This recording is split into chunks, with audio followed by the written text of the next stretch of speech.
Hello दोस्तों, नमस्ते। आज मैं आप लोग के लिए बेटी विवाह गीत लेके आई हूँ। अगर आप लोग को पसंद आए तो मेरे यूट्यूब चैनल साधना दुबे गीत पर लाइक करना, सब्सक्राइब करना, कमेंट बॉक्स में बताना गाना कैसा है। हथवई लोटवा रे कन्हवाई धोतिया, चली हैं गौरा देना। हथवई लोटवा रे कन्हवाई धोतिया, चली हैं गौरा देना। हाय के करे दुआरे माई बाजन बाज, के कर होई बियाह, के करे दुआरे माई बाजन बाज, के कर होई बियाह। तू ही गौरायौरी, तू ही गौरा बाउर, तू ही गौरा चतुरी सयान। तोहरे दुआरे गौरा बाजन बाजय, महादेव के दूसरा बियाह। कन्हवा के धोतिया जे भुइया पवारिन,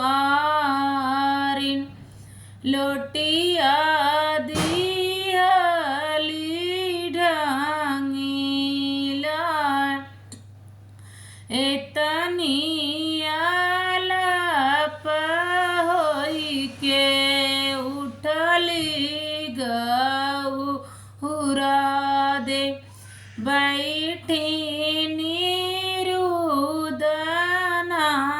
पसार। पियर धोतिया रे पियर खरौआ, पियर काने कजनेऊ,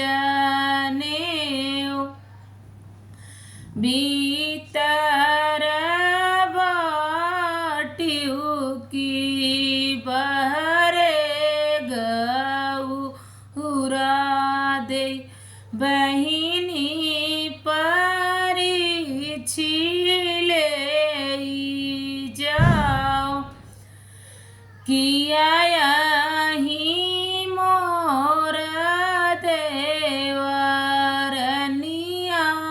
जेठनिया, किया मोरे पूत बहुआर।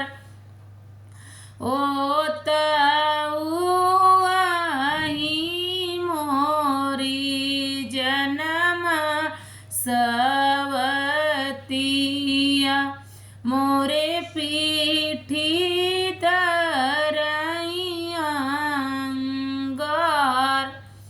नाही उखी डड़िया में उखिया मई तोरे, नाही कोई रनवा में भाट, ठाढ़ई सुपवा का बउना पछोरे,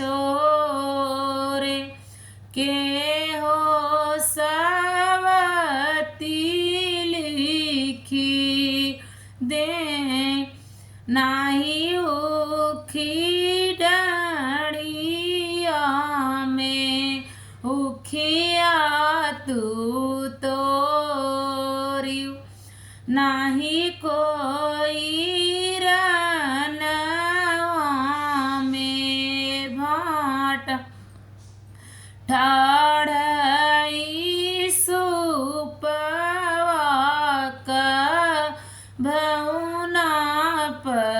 छोरियु ब्रह्मा सवती लिखी दे डोलिया के भीतर से बोलिया गंगा दे सुना बहिनी